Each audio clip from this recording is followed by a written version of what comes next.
Saca todo el moco de los pulmones, elimina la tos seca y congestión nasal. Comienza picando una cebolla. Luego lleva al vaso de la licuadora. Necesitarás unos trocitos de jengibre, 2 dientes de ajo.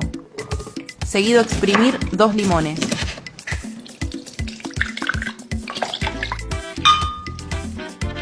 Agrega 4 cucharadas de miel.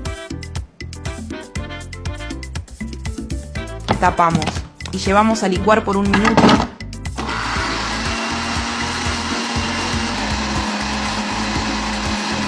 Agrega la mezcla en un envase de cristal. Luego tapa y deja reposar por 24 horas. Pasado este tiempo, toma una cucharada en la mañana y otra en la noche. Si llegaste hasta aquí, deja el emoji de corazones. Si viste el video hasta el final,